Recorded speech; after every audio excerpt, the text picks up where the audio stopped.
Miniature Realms is proudly sponsored by Incom Gaming, Cheltenham's premier friendly local game store. Check the link in the description. Hello, welcome to episode 13 of the Hobby Hour with myself, Stuart, and my good friend Dan. And in this episode, we're going to be talking about, is White Dwarf still...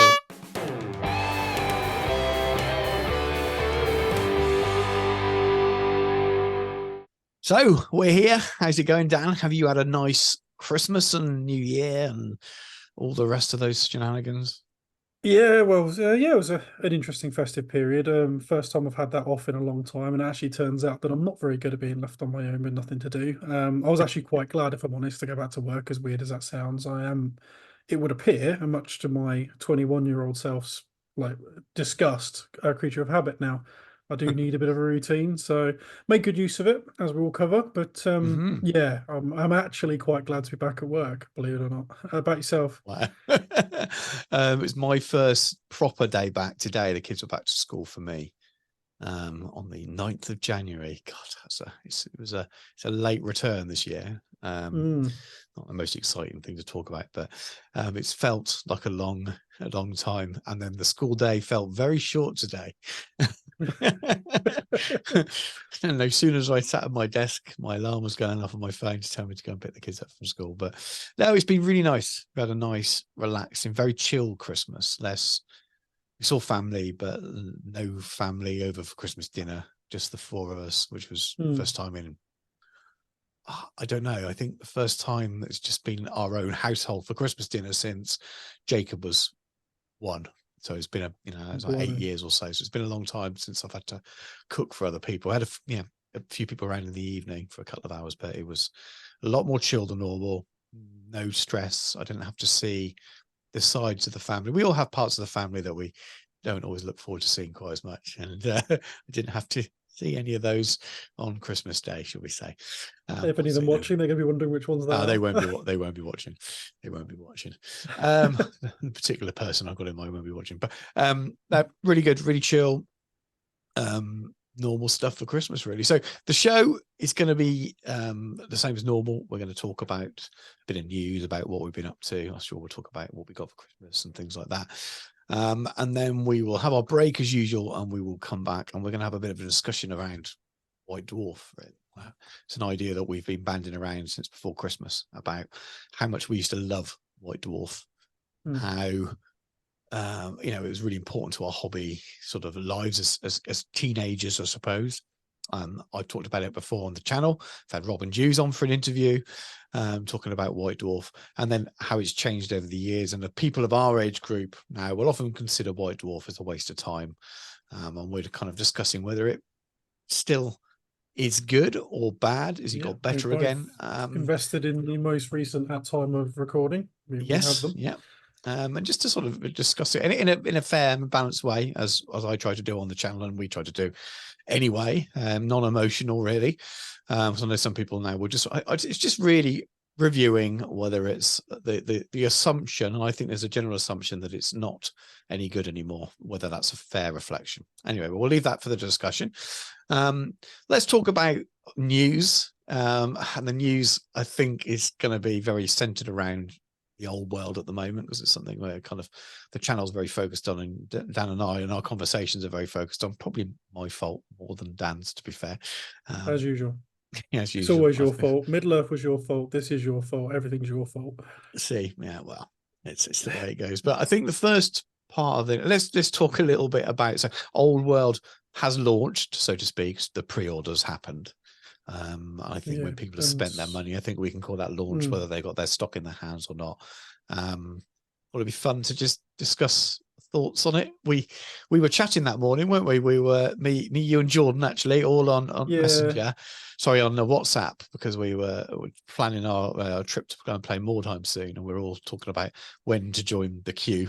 I think we all joined the queue, the virtual queue for the queue, about the same time, didn't we? The thing is, you two did. I didn't have a horse in this race because I didn't know whether you were in the queue or not. No, I didn't actually get involved all morning. So I was excused that I just got to watch it from the wings, and I've got numerous parties involved, like, I've got a Facebook chat that was full of people trying to get bits and pieces, and then separate friends and stuff who were messaging me about it, you know, about where they were, and there was loads of stuff on Twitter or X or whatever it's called, about, you know, people, loads of photos, funnily enough, that were very similar of a queue that was around about an hour, and everyone Yes. Yeah. did like a palpable feeling of panic, Mm. which I was, you know, gratefully excused.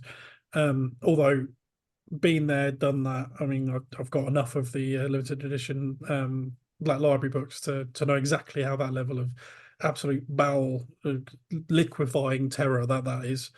Hmm. That'll So be happening soon as well, won't it? Because the not for final, but not me, for you, no, because but for some people. yeah, they're already getting. I mean, Pete's already fretting about that. I'm going to be on a train, but I will try and help him because I'm like that. Although there will be a temptation to keep it if I get it. No, I wouldn't do that to you, Pete.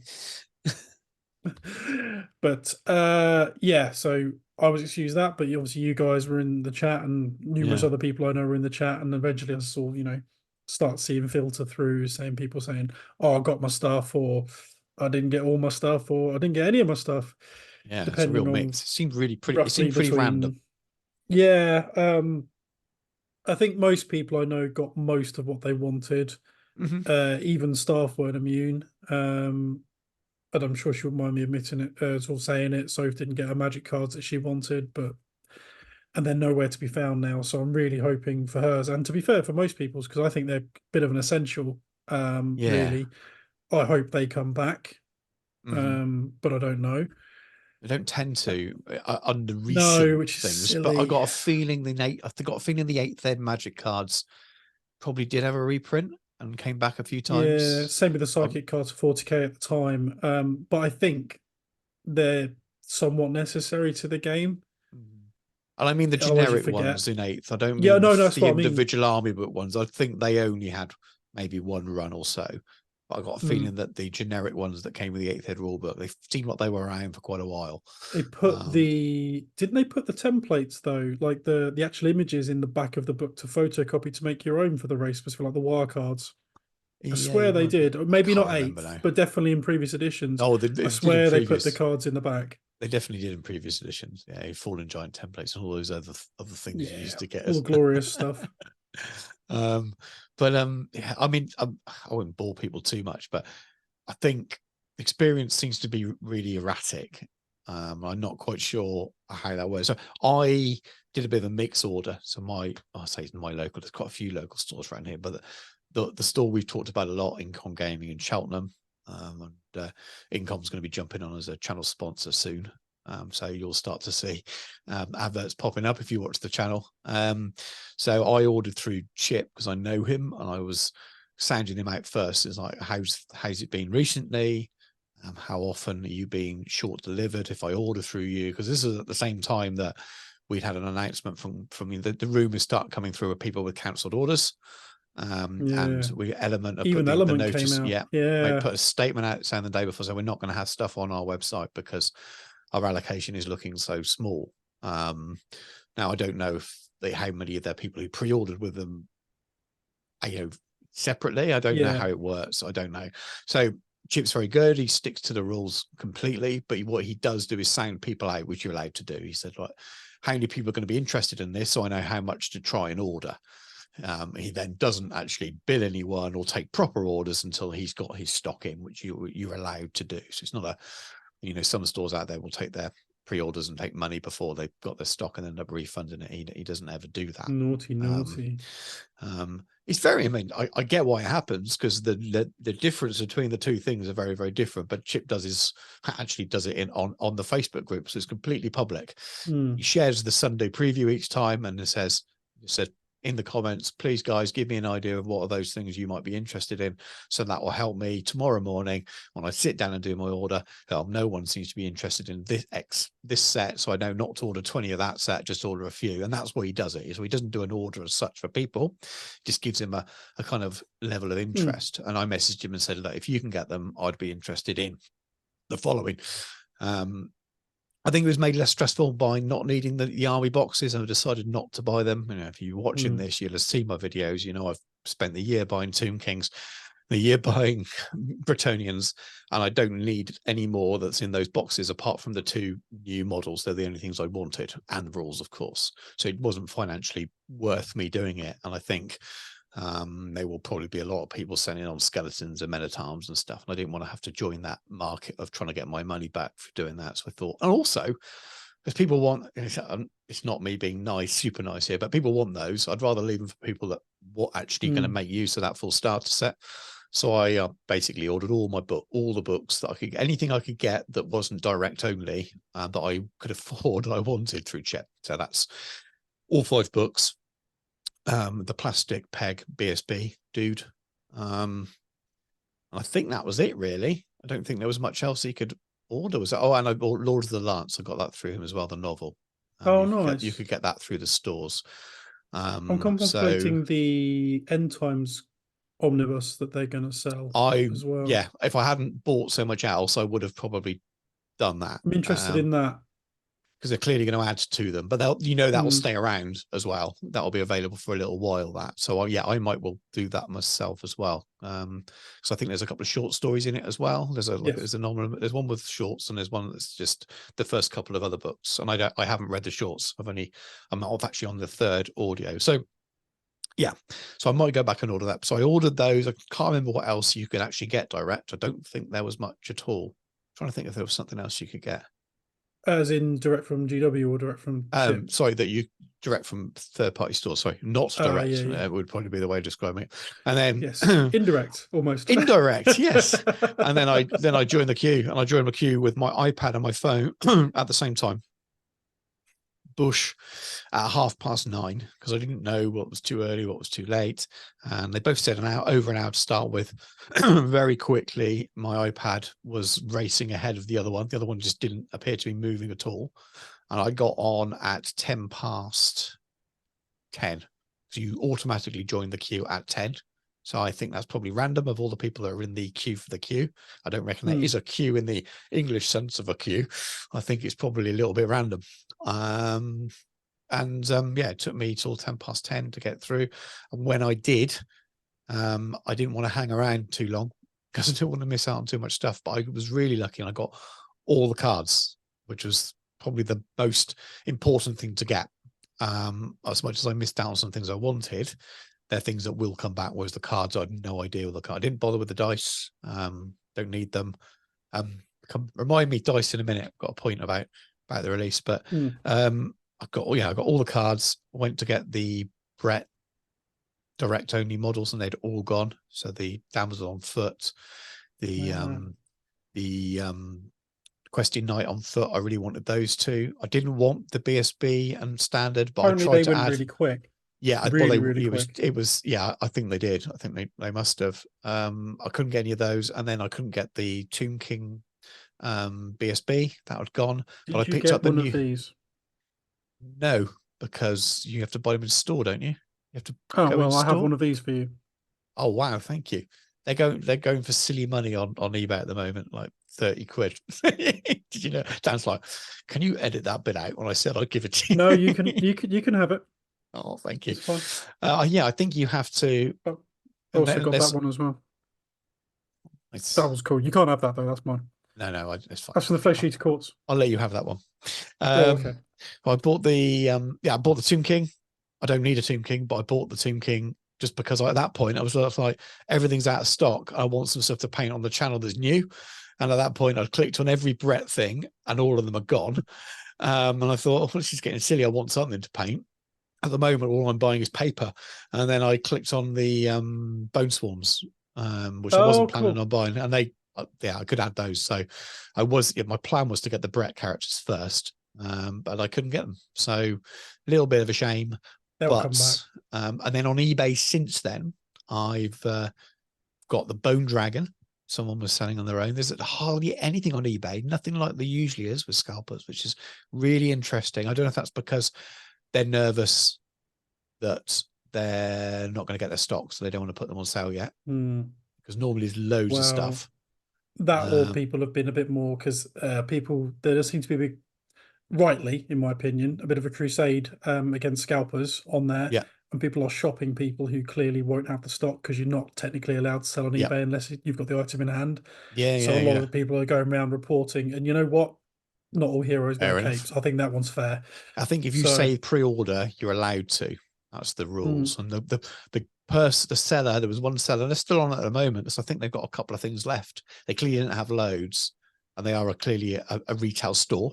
They're not just um, people often. I think there's a difference between scalpers and splitters as well. People get very caught up in the phrase scalper. A lot of these are clearly retail stores that buy stuff, flip and they boxes, also yeah. have a separate a lot of them are your hobby stores out there that have a separate eBay account that they split a few of their boxes and as a sub part of their business, but they always get called scalpers. But I would argue that there is a market for splitters, because I genuinely It's didn't bits want the whole. ordering. Yeah, Yeah. exactly. I genuinely didn't want the whole box. I wanted to buy those, and I think £55 for the Bone Dragon is fine. I will be Well, I'll be interested to see surprised. how much it comes out at. I I think reckon that's going to be 50 quid as it is. I know. I think that's going to be really close to retail. I picked Yeah, up so the Peg Duke as well for okay. 40. I can't I remember think how that's probably much. about bang on. I think that is Yeah, retail. So again, all yeah. I mean, I can't remember the name of the shop, but there's a couple of things left. They're all retail price. And I picked up the plastic Tomb King on its own on foot that you get in the Oh, starter box. nice. Again, so It's a I'll cool have more model, Tomb that. Kings than I need, but I thought for the channel in terms of painting, I'm quite happy with the prices I paid for those, assuming they all turn up and I don't get a refund because they get short stocked or something.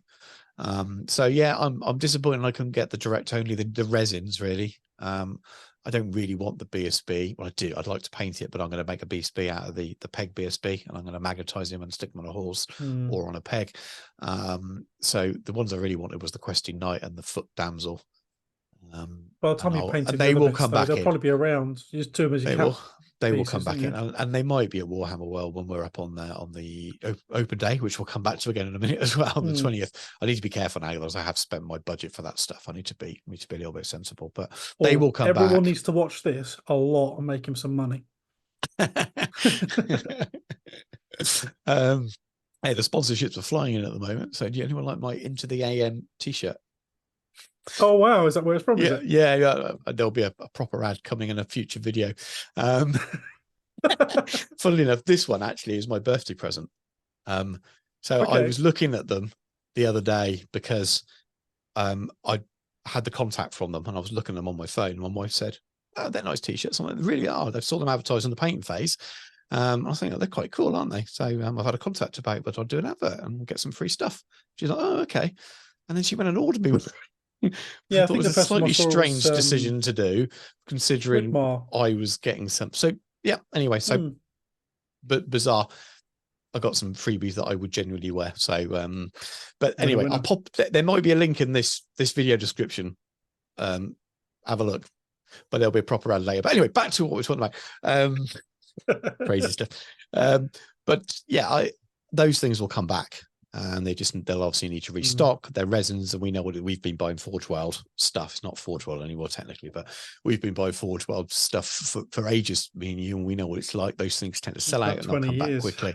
I just wanted to paint those for the channel really, because they were some of the first ones that were announced.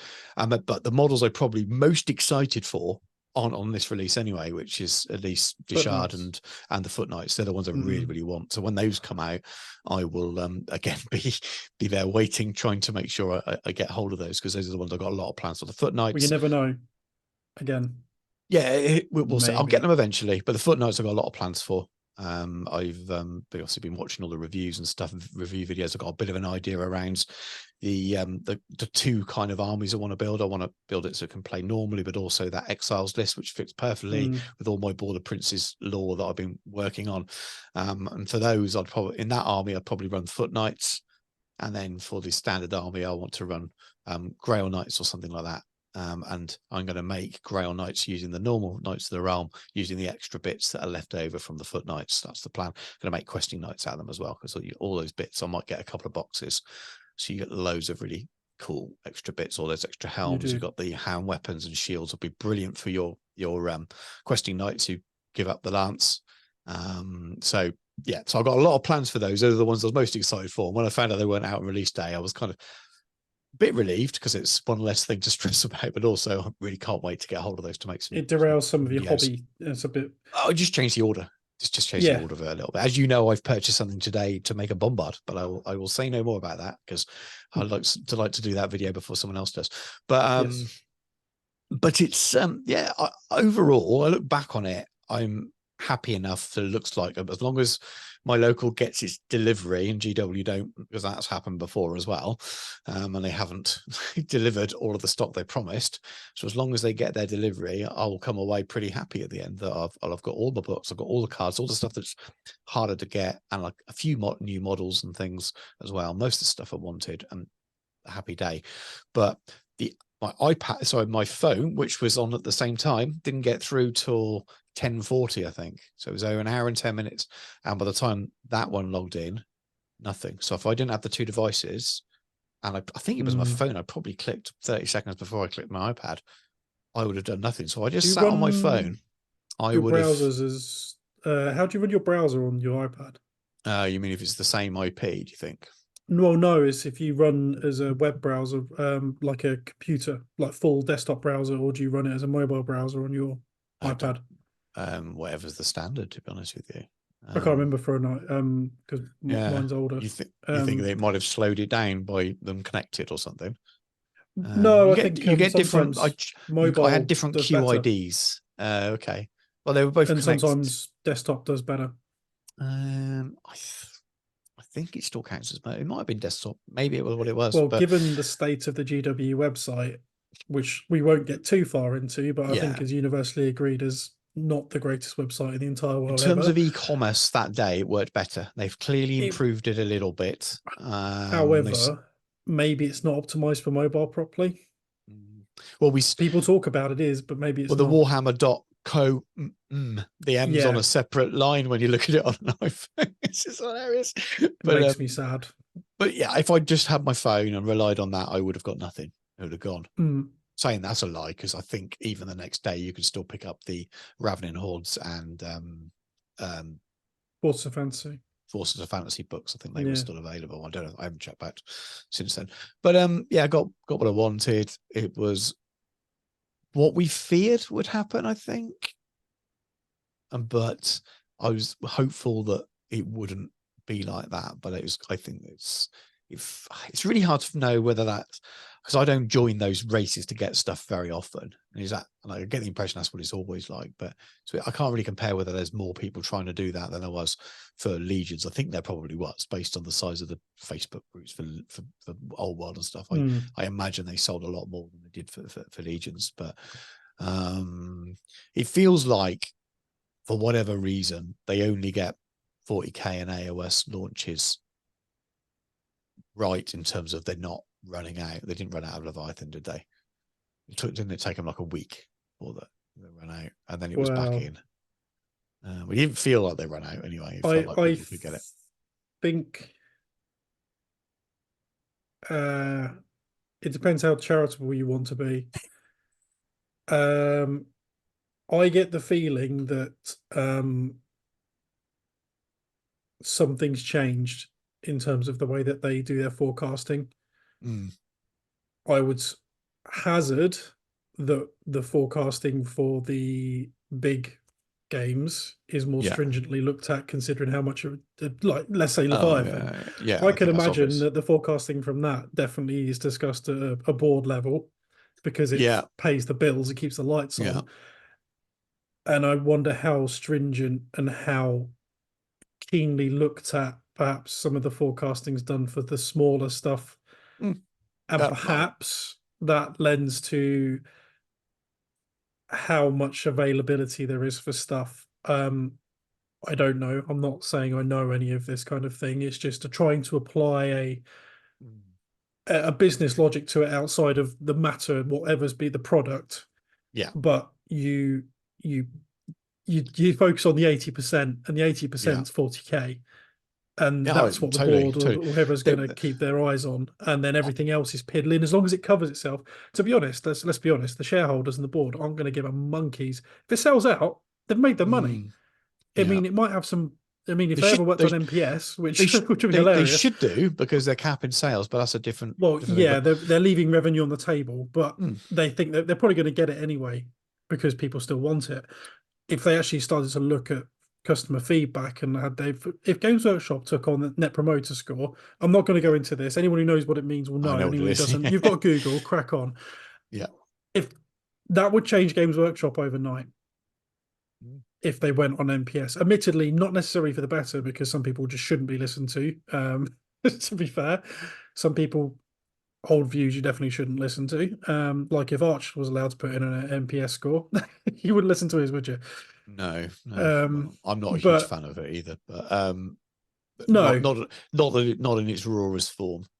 So I don't think it. comments. You take the Yeah, comments. The comments are the gold. But there is an argument that there is a degree of discontent.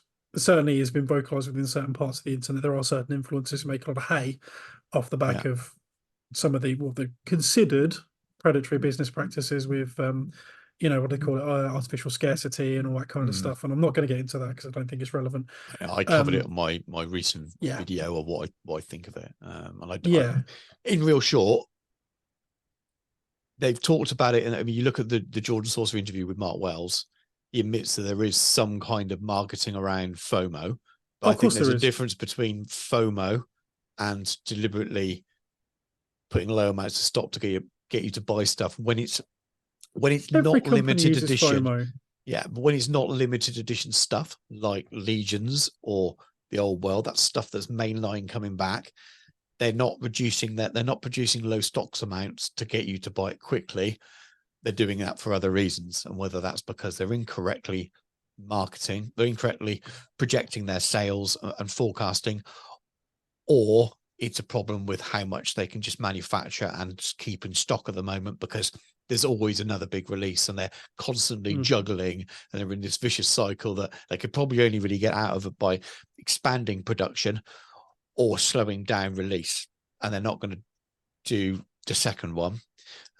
Something on the Square Base podcast, something that Val read out. There's a quote from the 2023 investors report that says that they've got capacity, they got space to build extra manufacturing capacity, and that they will do that when they need to. But right now that they're happy that they don't need it. And I imagine everyone that's missed out on something this year will find that laughable. But for whatever reason, GW are happy with the amount of stock they're producing for things. So it's a cultural change probably that needs to happen there. Will it? No one's. They're not going to be watching us and go, well, people Again, are upset. putting business head on. There was a recent article where they talked about the obviously GW reported their profits to the city, and the investors, etc., and the consortiums expressed disappointment that GW actually delivered as expected, because Right. previously they've delivered above expectations. So there is an argument. Again, this is going to bore some people, so I'm going to make it as short as possible. If they were to increase manufacturing, or obviously they incurs cost, but then they were exponentially able to increase their revenue and therefore their profit and over deliver, it Yeah. means that no one wants to over deliver too much on their P&L for the end of the year anyway, because it's not always the best thing to do in the world. It makes it harder for next year because everyone's always looking for an increase, because if you're not a growing company, you're a shrinking company. Yep. Actually, they might not want to overextend this year purely on the basis that it actually makes 2025 absolutely untenable for them. Mm-hmm. So there is a degree of artificial scarcity, but only in the fact they want to not necessarily make their business more difficult. Because the Yeah. problem is, if you're seen badly in the city, your share price goes down, your borrowing potential goes down. It's all very boring, but I think actually That makes sometimes sense. people I kind need of to say. look at this kind of stuff to actually understand that GW is a business; it's not your mate. And sometimes they need to make a business decision in order to facilitate you having models in 5 years' time. Yeah, I suppose that the hard truth is that they are there for their shareholders before they Yep. are for you as customers, and Yep. they will deal with customer dissatisfaction on a sort of micro level very Rather than well, macro. Yeah. but on a macro level, they'll deal with it if it starts affecting the money they're passing to their shareholders, and that's the only Which point. it's not. So again, vote with your And wallets, he's not people. going to be. Yeah. I would just love them to get to a stage where that they were selling out in a pre-order period, but not within the first hour of the day. I think I could live with that stuff. I just know wish they'd stop we calling it remember pre-order.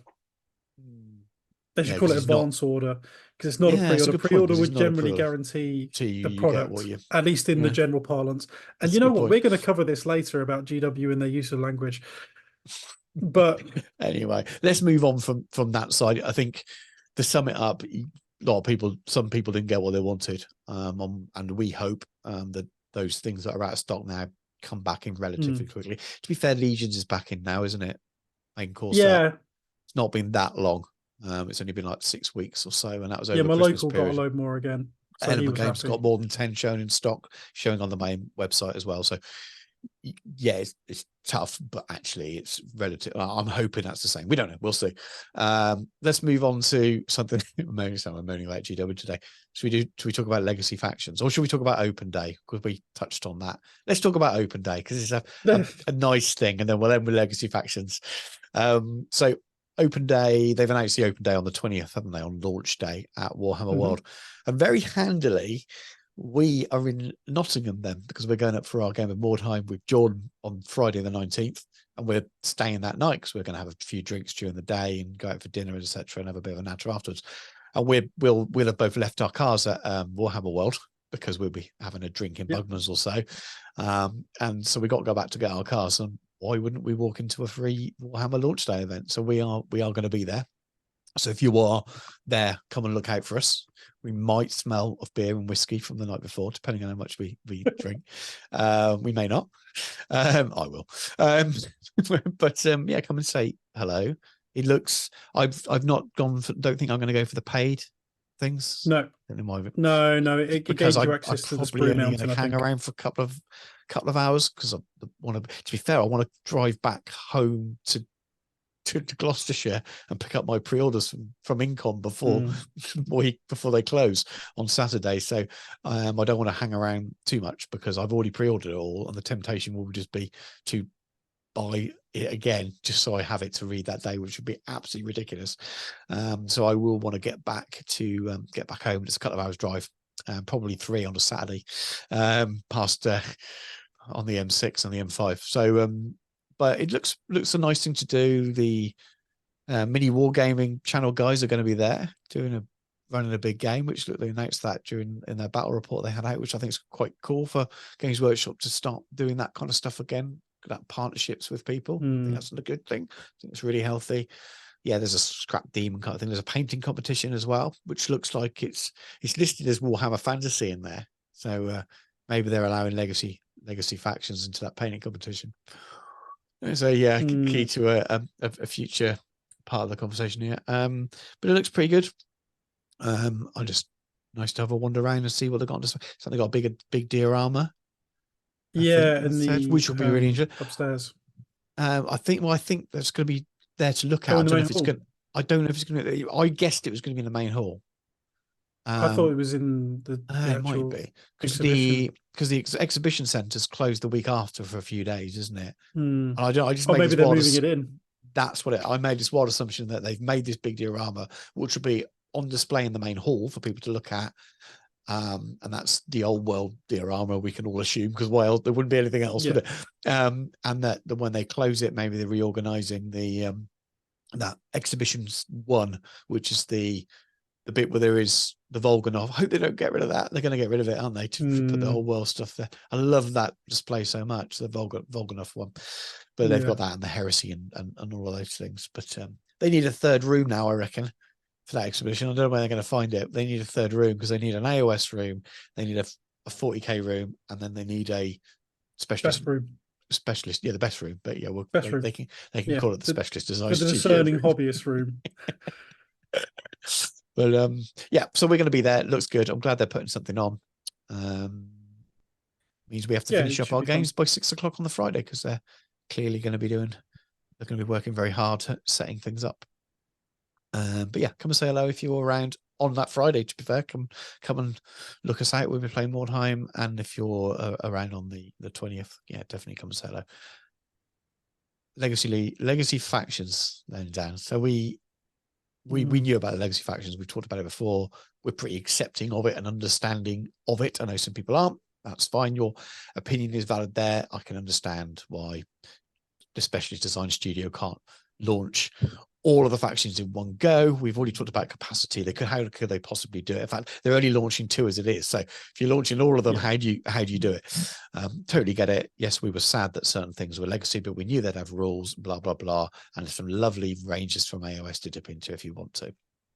And then they announced in one of the last kind of almanac stroke diary things the day before, that they know there will only, that they won't be tournament legal as well. And that, now, to be clear, don't say this in the article, but clearly that means Games Workshop official tournament legal, because I think it's been quite unanimous from the rest of the fantasy community is that that everyone's going to ignore that for their independent events, quite rightly too. But it was a bit of a surprise. I read that and just thought, that's a real shame. And isn't that the wrong time to deliver that message? The day before people are going to be spending their money.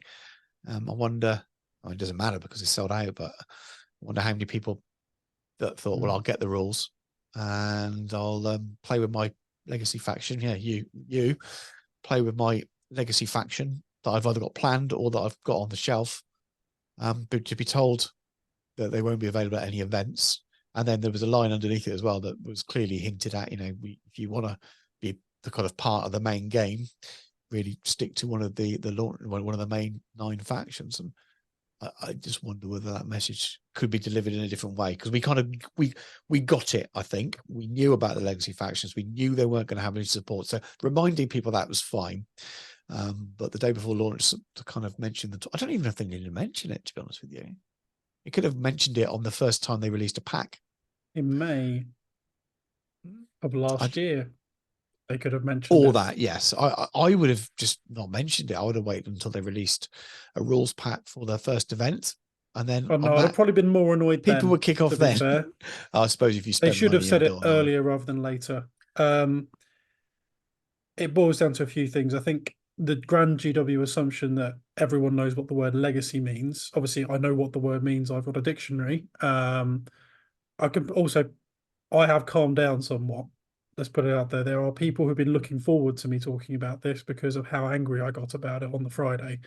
Initially, I was like, by Friday night, I was incandescent with rage, to be fair, because I made the mistake of going and looking at the models I painted. Yeah. The GW assumption that everyone understands what legacy means by their terms, wrong. If you don't play 40k or Age of Sigmar, legacy just means old.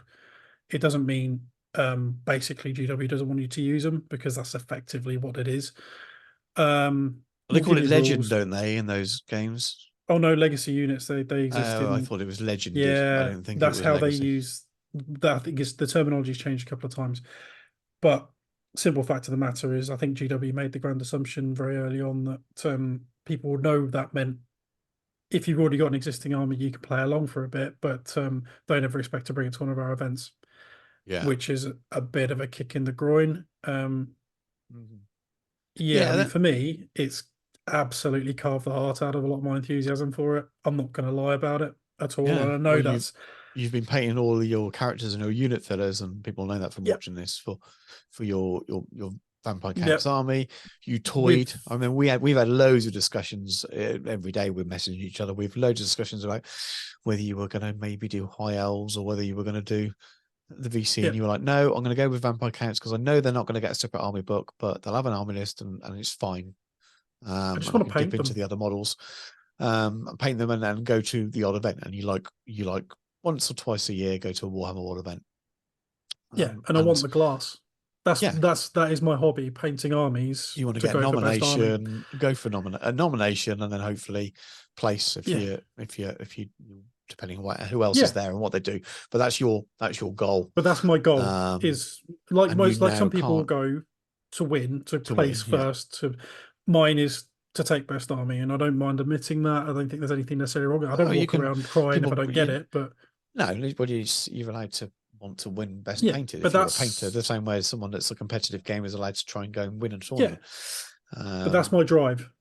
is and you like to Games Workshop events in particular, because I spent ages saying, look, there's going to be other big independent events. They'll have prestigious best painted awards, and I'm sure they will be. And I've said that to you, but I do get it. But I It's like just something. There's the something nice glass. about the Warhammer World events and Yeah, having those. I've it's only got one because I've only been to one event, but I've got my best army nomination sitting up on the thing over there, and it's cool. Some people have got lots of them. Well, that's the thing. I want to just there, yeah, somewhere around there. yeah. Is a couple of glass We can't trophies see for because it's Middle-earth. too dark in your room. There's Middle-earth glass over there from Warhammer Yeah. World, and I wanted some Old World glass as well. Yeah. And yeah, it's been a blow. I've got past a lot of it. I find, and I know I can be very blunt at times about whatever for people. There has been some reasonably vindictive people online laughing about it, and I think that's a bit. I've not seen But that myself, but yeah, I'm not really spent there's too much there's time. been some very admittedly, I'll say it is what it is, and it is what it is, and I have to accept that. But some people are they're taking a lot of pleasure in other people's misery over that, which is ugly. And block button's been used on a few occasions, but it is what it is. I just don't want like people. They're not going to be nice people in general. So whatever. No. But I don't know what I'm going to do now. In all honesty, I mean, obviously, I've spent hundreds of hours already painting models. I could finish them, but the end goal is now completely unattainable. Yeah. For them. Of the existing factions, there's one or two that interest me, but the problem is they don't suit my painting style in the same way. Yeah. So I don't know yet, and also I don't know when they're going to come, and you can't buy Yeah. the models. No, I'm you not paying can't. eBay prices when I know there might be models later. This is the funny thing. Again, referring to another podcast, but the Square Base guys, when they're talking about this, and there's that they've talked about the potential, the reasons for this. And let's be really, really clear that I think it's a business decision. Is I think a pretty healthy assumption. This is not the creatives. This is not the people. This is not the people designing the game or involved in designing the game. Not the people that had to break that news to you either via the article. Because I know which person it was quoted saying that, but they've clearly been told they've got to say that as well. Yeah. It's not them. It's not. We get that, but not everyone will get that, and which is a shame because those guys have to front up, I suppose, of the fact that there's that semi-anonymous nature to it now. Is where it does benefit them a little bit. I think it's a business decision. Probably, we've talked about it before, based around the splitting of IP, and we've seen that, and that all of those 7 factions are ones that have pretty full AOS ranges at the moment. Dark Elves is a little bit different, but they've got a lot available still. But those factions are, especially your Skaven and your, I think Ogres look like they're going to be done soon because you've got those new gorges, haven't you?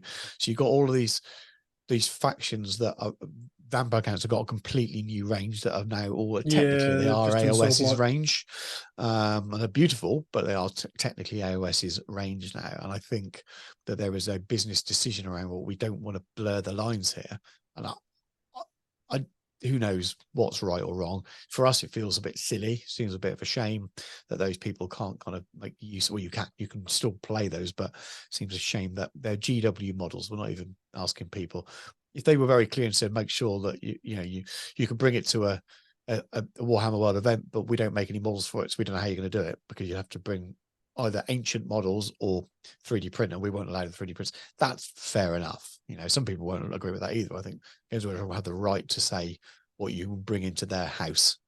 But when you can make those armies using their models, and some of those models that are now in the AOS range were born as fantasy models that have been repurposed already. Some stuff has been replaced. A lot of the and there's already contradictions anyway, because there's some stuff that's going to have to be in the actual proper factions.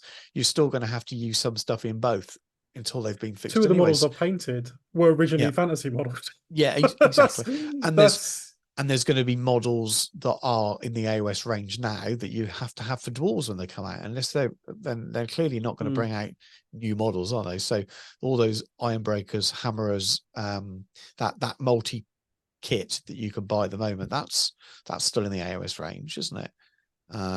This, I don't. It looks like the steam tank's staying in both ranges. I imagine that will come out. Well, it's in the army list if you watch the review, so we know the steam tank's going to be. Yeah. So there's going to be contradictions to that anyway. But it does look like there's something going on with separating of IP, and then something that, again, the Square Base guys said, which is something that was new to me, but it makes total sense, that each of these departments has probably got their own P&L and targets. So you've got this issue there where if you're buying AOS models for the old world aren't getting the credit on their separate little targeted P&L for it as well. So maybe that's partly why you've got some old models coming back. I think IP is the most important driver there, but who knows what other things. But it's more than likely business related decisions that are causing this, which, again, we go back to the shareholder thing. It's going to be costing them money because there'll be people that would have joined in the game and bought models, Well, and it also from the AOS makes range and turn them into a fantasy army and would have been playing games with it. And that's sale. And who knows how many people have done that, but I would say there were definitely sales there that enough won't people happen doing VC armies. because of that. Well, VC and Skaven were so popular.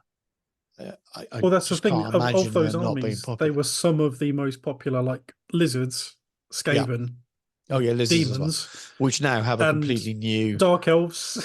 it's mad. lizards have got a new range now, so you could bring back the old ones. And again, I still think it's absolutely ridiculous, apart from where scale's an issue, to bring back multiples, an old version of a model and a new version in a company that's clearly struggling with manufacturing.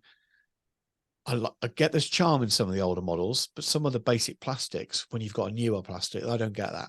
I get people wanting the old metals. We see it in Middle Earth all the time. People with made to orders really want to buy an old classic sculpt. I get that. I think that's a real marketable thing. I think if you've got, what I'm going to guess based on the pictures we've seen, I think we're going to get older Night Goblins, and then you've got new Glue Spike kits. And the older Night Goblins will be in bigger boxes, and you may be better value for building units, which would be good. But in some ways, you're like, okay, well, why are we producing two as a company? So just seems like the costs based around that is a bit strange. But there's a clearly connection between those two IPs anyway. I think they should embrace that connection. And like Heresy, say some of these things exist in both. I mean, even do some dual packaging.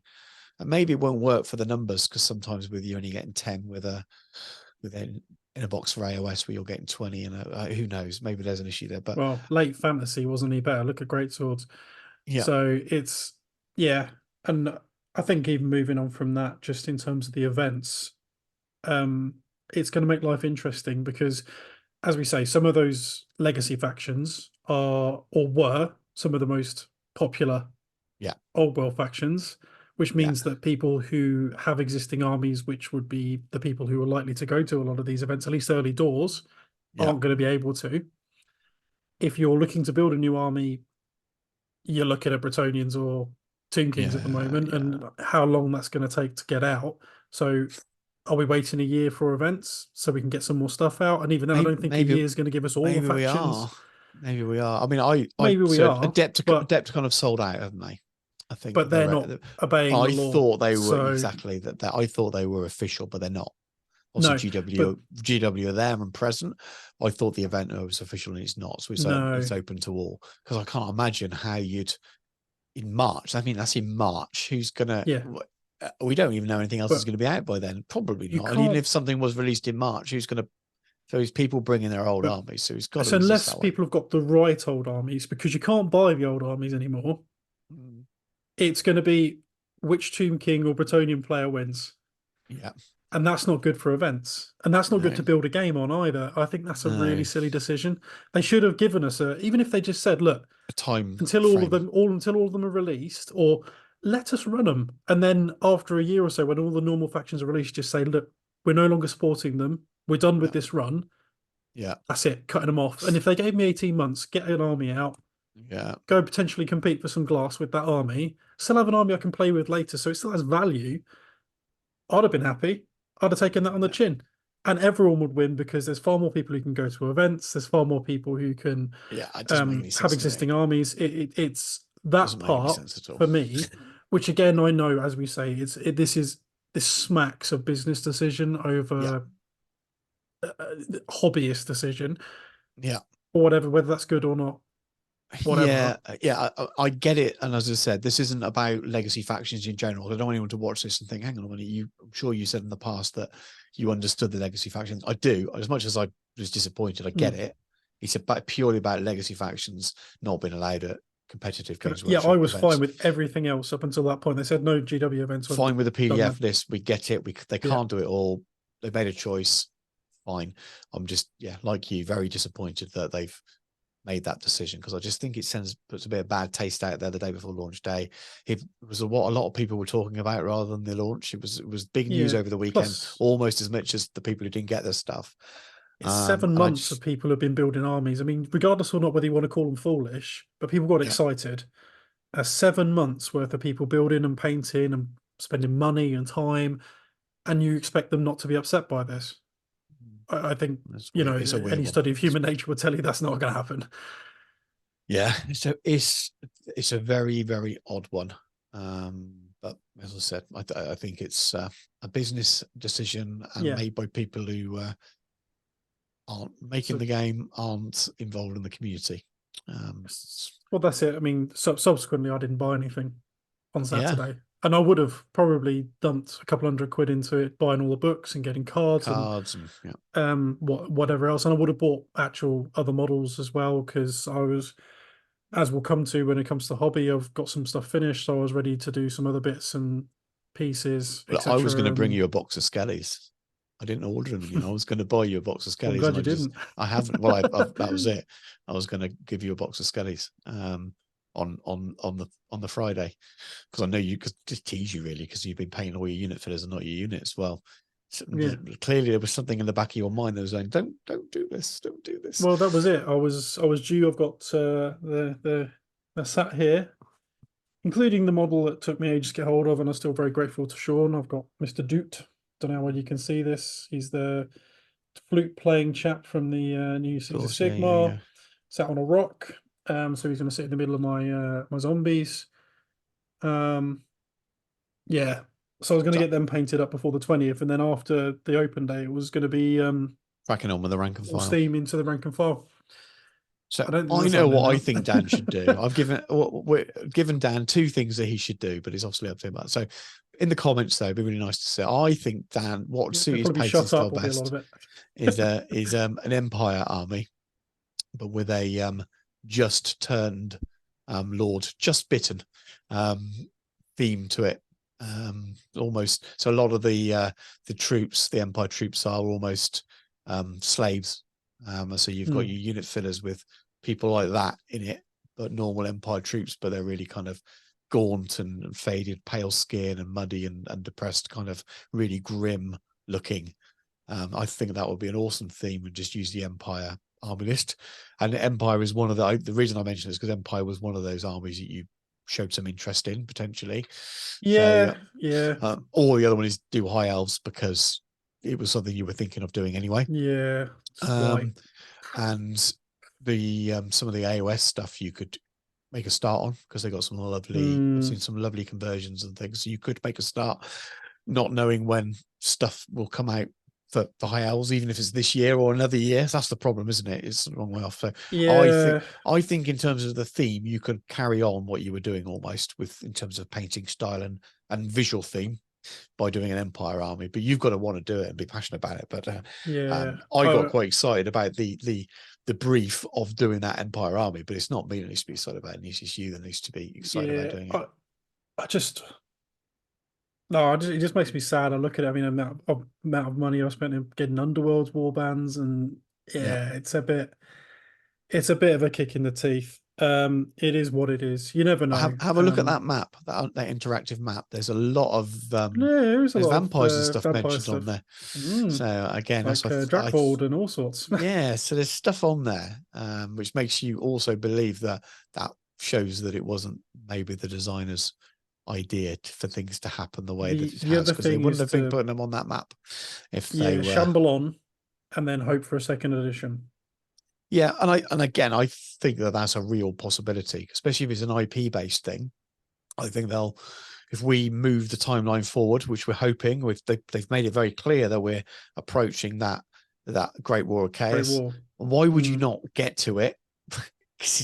And then you can add lots of stuff. You can add back, Well, even if you didn't again, add the them all. heresy is a good example of that because the further you go, the way the units change, the mutations start to come in, the cult troops start to Mm-hmm. arrive, all that kind of stuff. So I think that will probably, I'm going to guess. So I wouldn't be surprised. I wouldn't say I would be surprised. I wouldn't be surprised if that's already a penciled in plan for, Mm. I doubt they've started doing anything yet, but in terms of these are the Well, penciled in ideas, if it goes well, and the early signs are it sells. So that's the one good thing about it going is that they have sold and it's not bombed. yeah. So they're obviously going to get the yes, you can carry on, please carry on. So that's a good thing. So yeah, I think there's a good chance those things will come along, but it's going to be a long time. And if you can do events, you just hold out with your own, looking at your old rule books for all your lore and things, and making your own up, and looking at that interactive map, and make do with your PDF army list. Let's face it, people are still going to 8th edition tournaments with PDF Dogs of Yeah. War armies, weren't they? So people will do that. The community will pull around to those kind of things, Mm. and I think they will. There were the independent tournament scene and the people outside of the UK, people in Australia are like, do what you want. But it's when you live like you do, relatively close to Nottingham, and you like to go there, and that's a big part of your hobby, is to do a couple of events there a year. It's a different thing, away from just the game itself. But anyway, we're going around in circles there. Be interested in people's thoughts on it. Yeah, And try and also keep it interested in the civil. thoughts. Yeah, I've because managed it. You can manage it. you have. And Although, to be fair, I deliberately didn't drink before this one. give us some thoughts to what Dan should do. Because I think he should do the Empire Army. I think it'll look gorgeous. I want to see him do it. But anyway, shall we, Dan? Let's talk about what you've been doing, because you have been doing some painting. Well, one thing we can look at before we move on to individual hobby, I think we'll take this break, is I last year, some people may know that I did the Middle-earth Strategy Battle game as part of the Specialist Games Weekender at Greece for the Warp in conjunction with Cotton Paint and a bunch of other chaps. We're doing it again in June, 8th and 9th of this year. There will be a picture somewhere about. I'm running Middle-earth on the 9th. Currently, there are still some tickets available. If you'd like to come, we'll put a link in. It may have already gone by the time you go, but you can always get on the reserve list. There will be a Facebook group and stuff created, blah, blah, blah. But I'm really excited to run that. Obviously, Middle-earth's kind of a bit on hiatus. It's slumbering at the moment, much like Smaug. It's sleeping away, but I am sure it's going to come back with a vengeance, and I'm sure we'll both get very excited about it again when it comes back. But we're between, shall we say, for Middle-earth, but it is good to do something for that.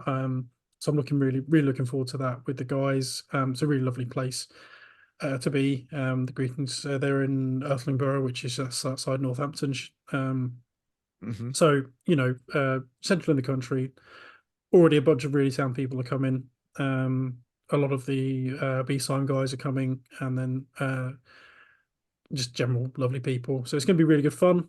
If you're interested, by all means, see if there's still tickets available. If if it's already gone, then please do get on the reserve list, because as life happens, sometimes we need to use it. And if you do manage to come, look forward to seeing you there.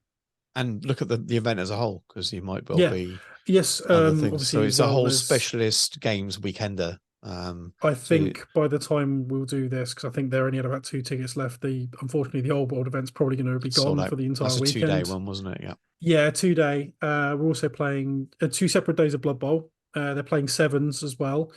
And then there's Legion Imperialis, Necromunda. So Legion's run by Tom, is it? Tom Advancing Fire, who was on last. So who saw, yeah. So you can come and experience his very unique brand of personality. He's lovely. Just don't stand downwind of him if he's had a kebab the night before. Well, I'm hoping to the planners at the moment. I'll be there on the Saturday. I wanted to be there for both days, but I can't be because my wife's going to take that on the Sunday. so I've got to be home in time for her to drive to that. But I might hang around on Sunday morning to see people who I wouldn't see otherwise. People are only there for the Sunday. But the plan is, and I do need to message Chris properly, and I know it's all been done by you at the moment with a little kind of chat, but the plan is I will be there just to do a bit of filming. Actually, I might chat to a few people. So if you want to be on the, on a video, I just thought I'd cover the event, especially as I can't go to both days. It makes sense. I wouldn't know what to play anyway, whether to go and play Middle Earth for Dan and support him, or play Old World, so I thought, well, I'm going to play nothing. I'm just going to turn up and wander around and look at all the games and do a bit of video in, and maybe try and get some interviews with the organisers. You can have barbecue food as well. And all that, yeah, I've heard Chris's about the barbecue food is banging. I've heard it's good. Stay for the Saturday night, which would be nice. Have a couple of drinks, Yep. and then pop back in the morning if I can, and sort of watch the first round maybe before I head off home, to free up Emma to go and watch Take That. A few of the more further flung individuals are coming on the Saturday, so you'll see Mr. Murphy on the Saturday. And if Joe Holzman can make it, you'll see him as well. Brilliant. Because there's people I chatted to, but not met in person as well, which would be nice. Right, I tell you what, we don't normally do this, but let's just take a real short break now so people can kind of find stuff on the show and watch it in bits. And we'll come back and we'll talk about our hobby, and then we'll have another break and talk about White Dwarf afterwards. So you can split the show into 3. So short break, see you in a sec.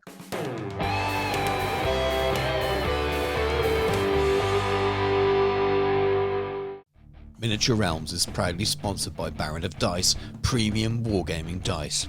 Over 500 styles, over 4,000 customer reviews. Welcome to the best dice on the planet. Right, and we are back for a hobby update or two. Hopefully it'll be a little bit quicker than the last section of the show, but we wanted to cover those properly, I think. I didn't want to do it, make it the main segment. So as always, these hobby hour is just a bit of a joke in terms of the description, and you can consume this over many visits as a bit of a podcast, which is what it is. So Dan, what have you been up to hobby wise? I painted some Skaven.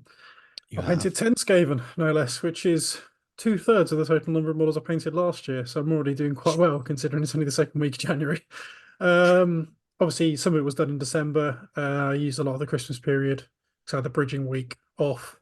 Yeah. Got a lot of stuff painted. Obviously, I think last time we showed that I'd pretty much got them ready for painting. I'd finished doing the basing. So, yeah. Yeah, which drove me mad, and then decided promptly to drive myself even further into madness, painting them all. I thought, why not? Let's do them all. Well, not all different skin tones, but have a variation in tones across the entire lot. And so they all got done. A lot of it, I sort of did the bases in a big batch, and then worked through all the skin and did things like that. And then I did all the metals. And then after that, they were kind of to a certain point, and then after I picked them up one by one and just like bashed one out and then bashed the next one out, etc. Which was probably quite good for me. I think it certainly spurred me on to get stuff done. Over the course of the weekend, you did loads. You did. I felt like every few hours you're like, I think at the beginning of one day you gave yourself like a loose plan of getting them done over the next couple of weeks, and it was just like, oh, I've done 2 more. I've done 2 more. Oh my God, what's going on? And they look brilliant. They're absolutely fantastic. I look forward to seeing them in person on the week on Friday and seeing them on the mordheim table. Yeah, they're cool. I mean, I finished the last one yesterday and put all the magnets on last night. That was the last thing I did last night. So they are sat in a tub with metal plating and stuff.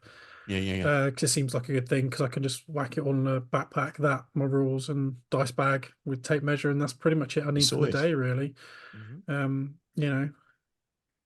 You've got free hands to help me unload the van.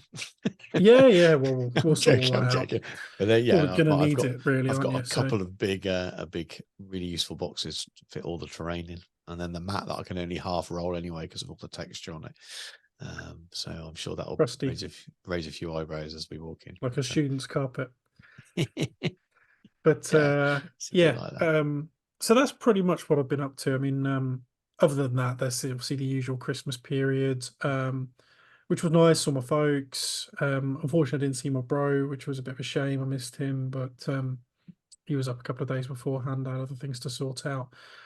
Got some good presents. I was going to say, do you get anything hobby related for Christmas or? I didn't get anything hobby related, to be fair. I got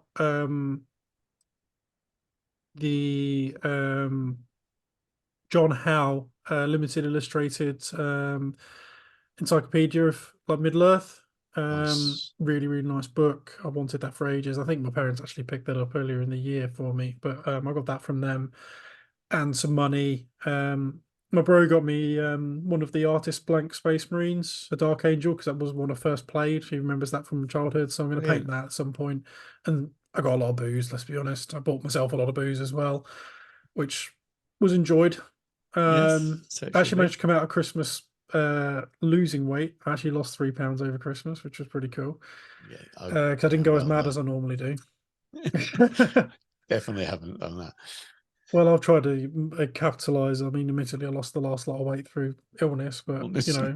it kick-started me, so I was off. I thought, um, yeah, that's been the main thing though, doing those Skaven and trying to catch up. I catching up on loads of movies and TV that I wanted to watch. Went to go see the Boy and the Heron, the new Mhm. Miyazaki Ghibli. Managed to. Luckily, there was a subtitled showing, and subsequently, I've been working through the back catalogue of those while I've been painting and doing stuff like that. So yeah, I mean, it doesn't sound much done 10 Skaven, but that's a lot for Yeah, that's me. a lot. Yeah, yeah, you paint differently to what I do for that kind of stuff. That's Yeah, awesome. That's and I've awesome. got some plans for future stuff. I've got Stoutmead, the star player, Yep. uh, Blood Bowl to paint up. That's for someone. I need to do that. So that's a model in the list. And I think I'm actually going to crack out my Forge of Thorns company that I painted one of so far. That's going to be my plan while I That's a make good my idea. decisions regarding. I need to keep up the impetus. I need to keep painting. Painting stuff. Yeah. Um, one to keep my hand in, to be honest with you, because it's always a pain going back to it when you're rusty. Mm. Um, and secondly, just to keep the enthusiasm going, do some stuff while I work out what on earth's gonna, at least as Yeah. far as getting me as far as the open day, Yeah, yeah, and then exactly. we'll You see can what happens there. see how you feel after that. Well, like I said to you as well, we're going back to the previous conversation a little bit. The stuff you have painted quite easily convert. You can use some. You Yeah, could do an undead mordheim warband, or you could yeah, turn it into Warcry as well. We use something that we've both talked about, and I've got mine yeah. still sitting there in the box for when I've got a window because I want to turn it into a video. So when I've got a window when I want something different to do. But again, Well, I've you've still got got you could the easily do a Crimson Court kicking yeah. around. I've got another box of those Oh, in brilliant! So kicking about as well. you could use those and some of the stuff you've done, and you'll end up with a Warcry warband, and you've painted half of it. You just got to a lot of it's unbased anyway, isn't it? You haven't Yeah, based. well, I need to base one of them for this painting competition. I'm really tempted to Yeah, stick it to the man and take a vampire yeah. Well, it's and put him on a Warhammer square Fantasy, base. isn't it? Yeah, it's Warhammer Fantasy. It says Warhammer Fantasy, so Yeah, we'll it's see. included. So I would. I'll have some fun and take it. I'm not taking anything. I'm not painted anything to a competition standard, and I'm not going to rush. Now I've got so much to do as it is. Just work wise.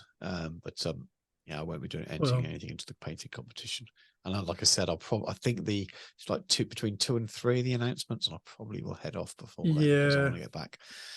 I'll be literally leaving as soon as that's done. If I do decide to take, if not, then we'll go whenever. It's I on till think. 8 o'clock, isn't it? So there's lots of Yeah, stuff I going on. definitely will not be staying that late. Well, I think you can have you seen we're going back to the previous segment now, but you can take your old Warhammer armies and rebase them. You seen that? They're going to give you No, bases, new size bases. are they? Oh, okay. Yeah, I think there's a limit, and I bet you it'll be like, oh, you can only have 10. Yeah. Someone brings out their a movement tray with 50 night goblins on or something like that. I want to rebase these. Or a melted dark elf army. Was it dark elves? I swear it was dark elves that guy I can't melted. remember. I even put that little bit of video in my You did, and next video. you I you didn't just really concentrate on focus. the hate, can't you? Yeah, I wasn't really focusing on what he was burning. No, I swear And it the was dark quantity was elves. so poor that I left it quite small, picture Hmm. in picture. But Yeah, who knows? Who knows? But it's well known. But yeah, I won't be doing the painting side of things. So what Uh, have you been up to? Come on, Stu. not an awful lot. I painted Mary, which I did for a my Yeah, he my was my wicked. my Mary. Well, no one's watched it, but yeah, I loved I that. watched it Thank you. and I liked it as well. People don't watch Middle Earth content when I put it out, which is a real shame. So in contrast to that, so that was like 3 weeks ago. I think 700 people have about 700 people have watched that tutorial, and yes, I painted it for two reasons. One will become apparent in a month or two, maybe longer. And then the other one is because I just wanted to make the pun Merry Christmas and put it out as my Christmas video. And I've had them on for ages. I wanted to paint it. And I loved painting it. Brilliant. I love painting hobbits. It makes me want to paint more hobbits. And then when the game sort of wakes up again, I might maybe think about doing hobbits again. But well, anyway, we will see. But yeah, it's like people just don't watch it for some reason. 700 people have watched that, and I paint a man at arms for the old world, and 12,000 people have watched it. So it's just the Well, difference there's a between the few two people with a things. vested interest in painting man at arms at the moment, I'd imagine. True, there's obvious reasons for that, but the actual And people had difference in 20 terms of years to work out how to paint Mary. yeah, but I think people have had longer to work out how to play men at arms in some ways because they've been around longer. But I Yeah, get but I would not well. expect it one to be bigger than the other, but the difference, the sheer difference Mm. in views is quite big. But I enjoy putting a Middle Earth video out once in a while, and I will continue to do so. And I went into it knowing full well that not many people would watch. And also that time of the year, the closer you get to Christmas, people just don't Oh watch yeah, as many I didn't videos and things. watch a lot of hobby stuff at all over It's hard Christmas. to find time because your family there. So I watch a lot on my YouTube actually on my either when I'm working Yeah. or I put it on my main TV, and I can't do that till the wife's gone to bed. So I tend to watch Jordan's channel usually between 11 o'clock and midnight, and with a glass of wine or two on a Friday. When his Friday video goes up, I usually tend to watch that. The wife goes to bed, and I get the We can have remote. an odd experience next Friday where you're going to be sitting there drinking, listening to him with a glass of Watching wine. maybe. I mean, I'm Jordan stroking asked. him. He wanted to know whether the hotel would have the LVO stream on, didn't he, at 5 a.m. I was like on in the the from a bar, and I didn't Thursday. know whether he was Yeah. joking or not. I'm guessing he was joking. But yeah, who knows? Maybe he can do a live version for us of his video. But it's I don't watch as much YouTube normally over the Christmas period because you're watching other things, aren't you? But I don't watch that. I don't watch it. Be watching Bodies. You seen Bodies on Netflix? No, no, I've Good. heard good things It's about it good. though. It's It's supposed to really be good. pretty good. Go and watch it. It was, but Well, yeah, I binged Slow Horses recently. That's really good. And I've been watching is it Monument, the Godzilla one as well, because I got Apple yeah. TV. So Okay. I had it and I and got rid of then it. I got rid of Apple is it TV when Kings of Ted the Airs Lasso coming soon? finished. I'm like, Well, the new um, Playtone's coming very soon. okay. So I I'll think go back. that's April maybe. I'll add it back on at some point. And binge stuff again. Wait for I think something to build up and then Mm, binge it again. But yeah, I haven't been doing those. So I painted that. I've been chipping away at my army projects. There's no way that remember my goal of maybe having them ready for launch. And then I said, well, don't know when launch is. It's going to be the end of the month. Well, they're not. I've ordered more movement trays. I've moved no, you've things just made around a it little bit. worse. I've built movement. I built all my peg knights up and fixed them and primed them and built their bases up and built new flying stands for stuff. So I've been doing stuff for them, but I've really not had like full evenings to sit and paint. When I have been painting, it's been for content. And I choose to do this, so it's not a complaint. But it's and that's probably going to be the case moving forward because I've got videos I want to hit at the moment because of the release. So I'm going to be focusing on those things that arrive rather than sitting and painting my unit. So I'm thinking of purchasing a good quality paint station that I can take downstairs and maybe take one away when I go away in the summer. I've been looking at those Frontier Gaming ones. They're not cheap. I Yeah, want they're something quite that's nice though. nice with good lighting, and that's the biggest problem when I go down to my office up here where I am now. I live in a townhouse, so I'm on the top floor. And I get time at the weekends when I'm potting around with the kids. My wife works most Saturdays. The boys are watching telly, playing. I could get some hobby done, but I'm not going to leave my 4-year-old and my 9-year-old on their own and come up here and paint models.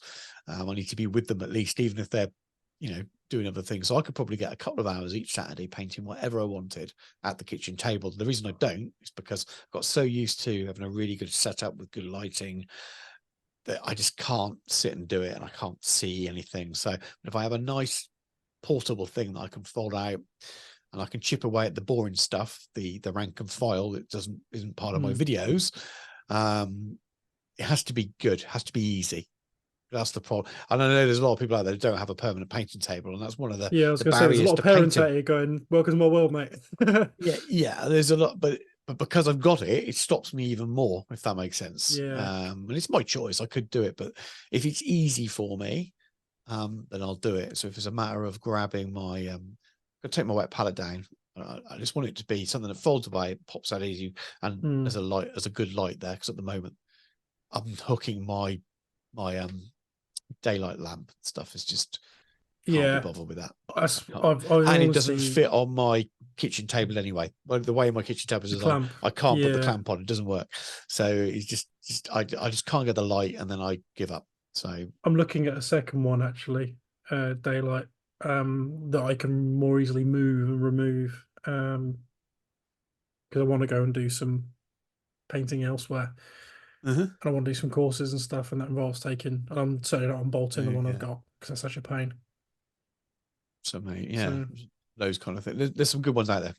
So I'm looking at those and I decide which one I want. Yeah, and I'll probably turn it into a video because I think it's quite interesting for people that how to get a good setup that you can temporarily pop up and put away. For me, it needs to be easy and nice, so not something that works well for me. So again, that's the plan, because I'm going to want to paint a lot of armies this coming year, and the only way I think I'm actually going to get the armies painted rather than just content is going to be through doing it downstairs. As I said, if it was one room away from my kids, I'd be fine, but 2 floors and many rooms away, it's just, that's not good parenting.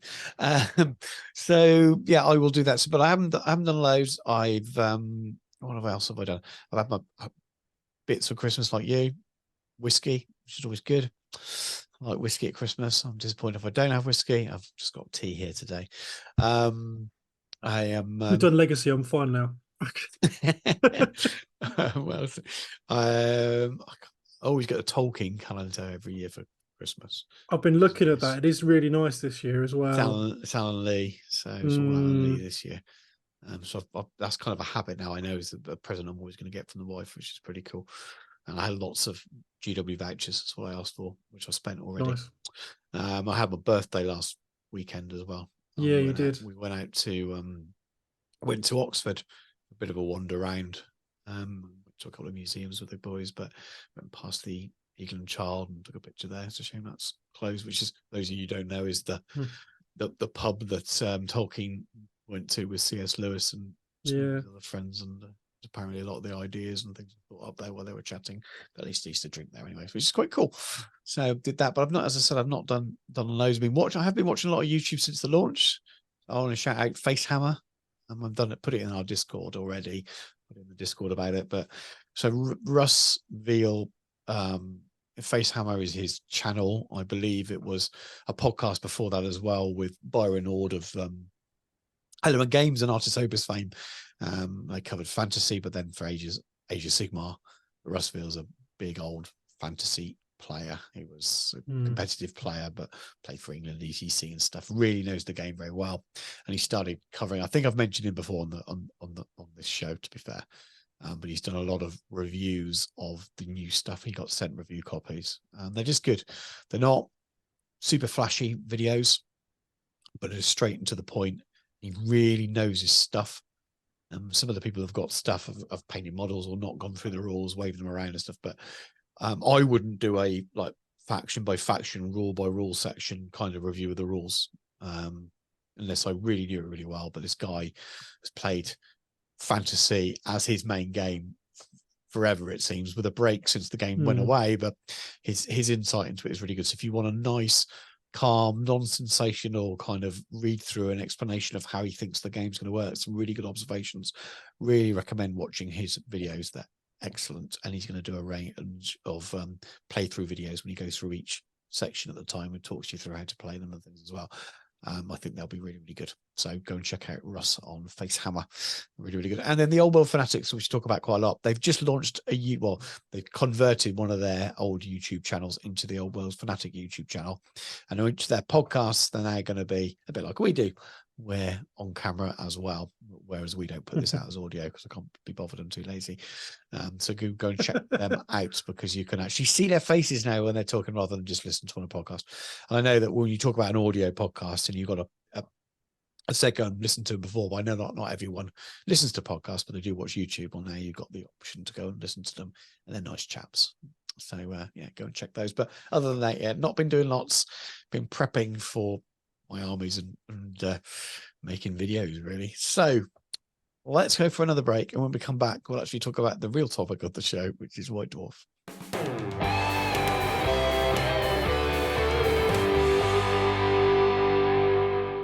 Right, and we're back, and it's time for the proper subject for today's podcast, and it's White Dwarf. It was something that I was thinking about before Christmas, actually, and I sort of pitched the idea to Dan, really. It was about, I talked about it right at the top of the show, but it was about, is White Dwarf any good now? Or what are our perceptions of what White Dwarf is still fair? We all talk about how great it used to be. We can remember back, for me, my first ever White Dwarf, and I'll probably knock the camera. So this is my first ever White Dwarf, which is 138. Oh man, yeah, so I am. I just got older, but loved it back in that era. The people know that I interviewed Robin Jews about this, and if you haven't, go check it on the channel. There's an interview with Robin Jews talking about White Dwarf of this era. This is pre-internet. This was your only way of finding out what the releases were going to be, the only connection with the studio and the excitement, and over time, and we all have our favorite eras and favorite issues and things.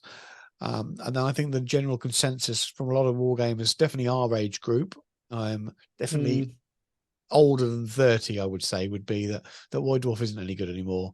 That it's full of adverts. It's just one long big advert. All the kind of complaints you hear, nothing in it for me. And I was thinking about that and just thought, well, I can guess why that probably is, because the internet takes over for a lot of the things that White Dwarf used to do. But is that really fair? If we look at an issue of White Dwarf now, objectively, of what the content is inside it, is it comparable with the ones we used to love? And are there reasons that we don't like it anymore just because it's not relevant to us anymore? Or is it just genuinely bad what's inside it? So we thought it'd be funny to sort of look at them really and look at the things we used to like and compare. So I don't know what order you want to do it in, Dan, and if we want to look at the latest and compare. But I think I think a good way of looking at it is, we've both in the past been guilty of saying it's not worth having and it's a bit poo and this, that, and the other. Why would you say that, or why have you said that in the past? I think it's a good way of looking at it. Yeah, I think it's an advert. There definitely was a period in which case it did turn into a catalogue, very much so. I'd say early 2000s to mid 2000s, it went a bit that way. I think is a fair cop to say it did definitely turn into that kind of thing. And obviously they had their misadventure with Warhammer Visions and White Dwarf Weekly, which I know you've got a copy of White Dwarf Weekly in front of you, which I think a lot of people consider that its lowest point, really, the bad old days. Yeah. It's I think a lot of it's misconception. I think also is changing tastes. I think an awful lot of the people we've surrounded ourselves by or with tended to be people into heresy and stuff like that, the specialist games, which generally are not so catered for in White Dwarf. And I think if we're completely honest, haven't always been anyway. Yeah, I'd say so. So it definitely does seem a two-horse race predominantly these days. It focuses on the two main systems, which is Warhammer 40,000 Age of Sigmar, which, to be fair, I get, because that's the majority of the people playing it. They still do more. Obviously, we'll cover that. But I definitely think the thing that used to be leveled at it a lot was it became a bit of a catalogue, and it seemed hollow. It lacked any kind of integrity in the content. I think it's the best way of putting it. It seemed less about a resource for the community and for gamers, which I know we've talked about in the past, that this was our touch point to the hobby. We didn't have the internet. We didn't have forums. Didn't have Facebook groups. Didn't have as big communities we've got. We literally had this. Um, so obviously it's going to feel less inclusive. I think the articles changed it with that in mind. Obviously there was the period in which GW very heavily stayed away from engaging with its, I don't say fan base, but definitely its consumer base. Yeah. You know, when they shut up shop on the forums and they weren't engaging at all on social media. And White Dwarf seemed to very much echo that. Yeah. Yeah. It That would was make sense. quite standoffish. But I don't think that's the case anymore. I mean, what about you? What were your sort of main? Yeah. I mean, I think it would be gripes? the risk of summing it up really quickly, but I think that the key factors are, okay, the first one, I was a kid Yeah. when I first got this, not even a teen, I think, or nearly. So my whole everything was amazing then anyway, and this was a whole new world. It was exciting. So you've got whatever era it was that you got your first one, you remember, whether it's you were that era, whether it's kind of this era, whether it was a little bit later when you certain one that you're going to be showing off that I happen to have as well. Yeah, Whether it's still it's the best one they've ever done. This era, you can see the sort of the chain, the slow evolve. That was number 300, and you got Middle Earth at that time as well. Whether it's a little bit later, so when you started edging towards the late 2000s, when you sort of your fantasy 7th, 8th edition kind of era, and then where I think it really dipped. So this is the era I think it was genuinely bad. The visions and the weekly stuff, and then slow improvement again since then, but they wasn't quite right. So I think it lost its soul around this point. It was a shame actually, because it was beautiful. It was eminently well produced, hollow. Yeah. I think that's where it lost its soul. So I loved all of these eras leading up to that for different reasons, but I think no matter, depending on your age, whatever stage you got into it, you'll have a love and you'll have a nostalgia for it. So that's the first thing. Nostalgia plays a really key part in it, and you see this in all walks of life. It's that kind of back in my day, and it's very easy to fall into that trap. People don't know how good it was or how all of that crap, basically. So that's the first stage. I look at all of these kind of pre-Visions eras, and I find things I really like about all of them, and I can look at them and I find there's fond memories in them. And that includes when you sort of the 8th ed fantasy era. As much as in some ways the game was probably not my favorite edition, I was super excited when that book came out. I'd not long got back into gaming at that point, was having fun with it. And most of the complaints are probably post that era. So yes, there's a huge difference in all of those things, from your Robin Dews, from your Thornton eras, your Paul Sawyer era. Yeah, so you've got, I mean, who was at this stage? That was Ron Kenrick, I think, at that point as well. So and there was more as well. There was God, there's a couple. I haven't got one for each of the editors, but there was Mark Lathwell, I think he did. Yeah. He was an editor for a while. So those were all great. I think they evolved, but I think they still did a really good mix. You could criticize some from this era that you didn't get as much free stuff anymore. And then there was nearly always some free card materials or something in the glory days. Nearly every one of these has got, you got models on the front, or you got posters, or you got card buildings. And if you look through that kind of era, it's stacked full of it, and that slowly went away. So the freebies went, apart from the odd poster, which has felt more marketing-y rather than genuine freebie, because it's a cool thing to put in the magazine. Vision, the weekly was just soul-destroyingly bad. Unfortunately, there just Yeah. wasn't enough into it. It almost felt like it didn't know what it wanted to be anymore. It wanted to be an online thing that should have been a weekly blog. That was just doing what community did essentially. Now looking back on it, that was Yeah. almost, it was the weekly the birth of what community does now with its roundups and stuff. And then when you got into this, when it came back as a magazine again, what they did was produce something that looked artistically cool, looked nice, but who are you designing that for? Who's buying that? Because it looks like a magazine aimed at people in their 30s, really, apart from the toys on it. But it felt like they Yeah. changed the style. So they wanted to keep the style of that, which is kind of more trendy, more, I don't know. But if it was what it's, hi-fi, you wouldn't have been surprised, would you? no, I mean, but if you really kind of look at it, the content was back in some ways. It wasn't too bad. There were still painted guys and things. But at that point, probably just growing up and we're not reading magazines Yeah. anymore. And that's the second part. So the nostalgia part for me was the first part. Second part is you change and you don't read as many magazines anymore. I mean, when I was at uni, I'd still buy lads mags. You know, our place was full of FHM and all that kind of stuff, and you would actually read them. I don't buy a magazine now. I never buy a magazine. If I do, No. I don't read it. I buy things and you flick through them and don't read them. And that's another thing. And then we kind of started getting into the modern era, which is that era of, oh, it's not really any good, is it? So this is Matt Keefe was the editor then. I mean, there's some, yeah, 2017. So Ironically, he's in the latest one. is he brilliant? Yeah, So, he's in 495. I swear so he is, unless someone's painted him again. maybe. Well, we got Underworlds and stuff, and I think the reality heroes. Yeah. Amazing. How weird is that? I haven't even looked inside these. I just grabbed a selection. I've got nearly all of them. I just grabbed a selection. But I think the reality was then, after that nostalgia part, not buying magazines anymore, was I wasn't playing the games that were in the magazine. But that's not the magazine's fault.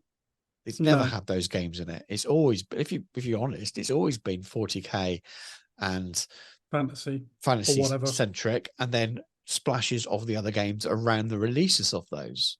And as I was sitting pondering this, probably in the shower or something, maybe it's after I read this one, which is got a lovely battle report from Legions. I thought, oh my God, it's got card stock in it. It's got rules. It's got cards. There's painting articles. You get rules now. You get rules for Warcry in it. And you thought, hang on a minute. Has White Dwarf now got all the stuff that I regarded as good back in the glory days in it? And I think you could be argued it has. Now, it's missing still 1 point. Okay. For me. And I keep banging on about this, and people may have heard me mention it. Certainly, anyone who listens to the actual At the Frying Pan podcast. There's a specific article here. I'm just trying to quickly find it. This makes really, really good viewing for those watching. My apologies. Man reads book. Man reads book. This is proof that I can do it. We are looking for a certain Mr. Mike Walker. Okay. Now, I love these articles. I adored these articles.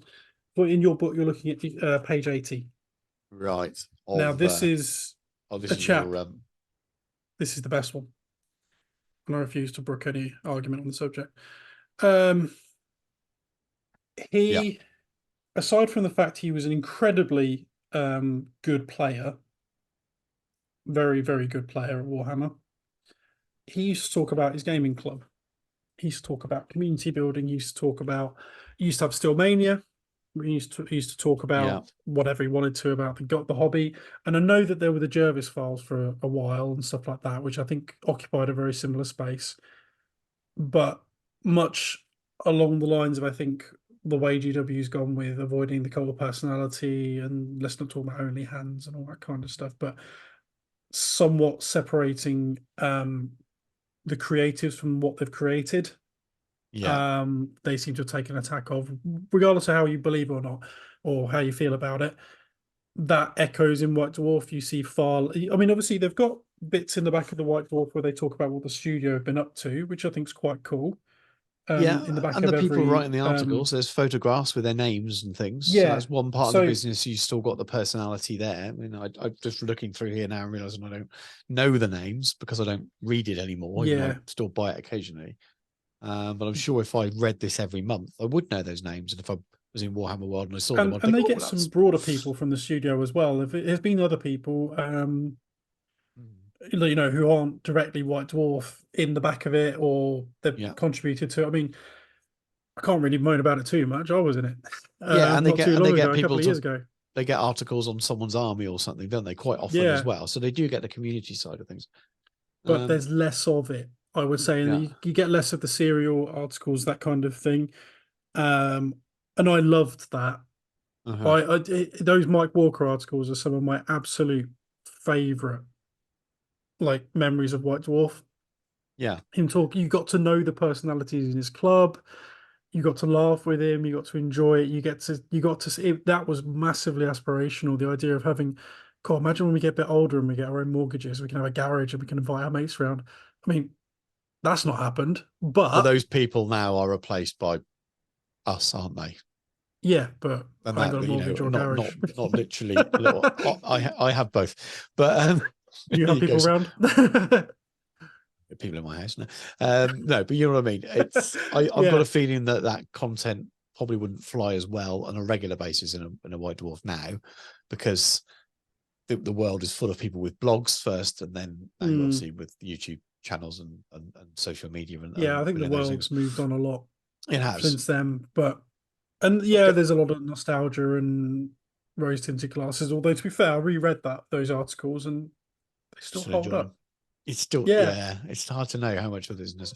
I, I, as I say, I don't read these because I don't play those games as Mm. much, and I probably should read them more. And I'm not saying that this is amazing. I'm going to buy it every month because we both don't buy this. This is Well, more of no, a, we decided we're going to do this the month after I cancelled my sub.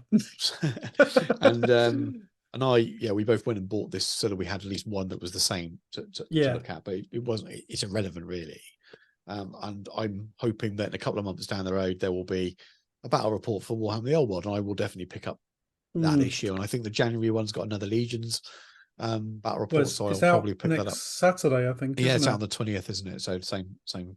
So, but I think, as a sort of going back to that overarching point, is that essentially it's got most of the core things that you would find in those golden era days. So you've got painting Mm. articles, you've got freebies in the magazine made out of cards, so cards for games, expansions.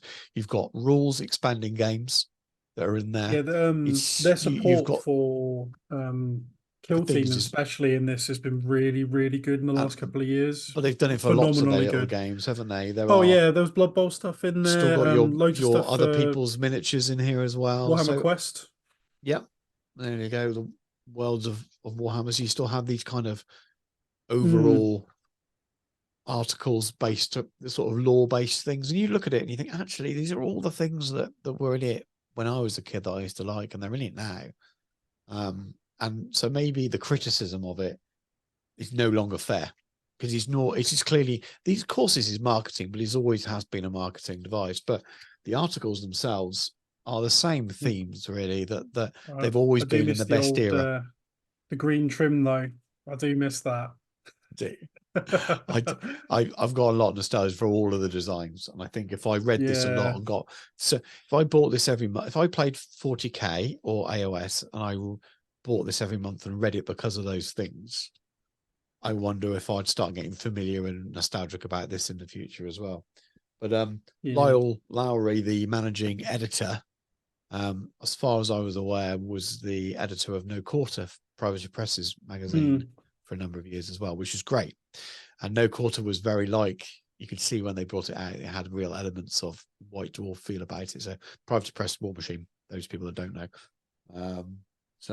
He's done a good job of this. I don't know whether he's the reason we've got more of this card stuff back in, and that old mm. feel. You could never speak to him, could you? But I wonder if one day in the No. future it'd be lovely to see an interview with him and find out whether there is a an effort to kind of, let's try and draw back to some of those glory days when we gave away free stuff, we put rules in there, but it feels like there's a real genuine mix that's He's in got a there. good team behind him as well. I've when I was doing the bits for the Middle Earth article, Yeah, the Middle Earth 20th anniversary issue, I was mainly dealing with Dan, and yeah, you can tell how passionate the guy is, and it does definitely seems like the team is still very passionate about what they do, which is lovely.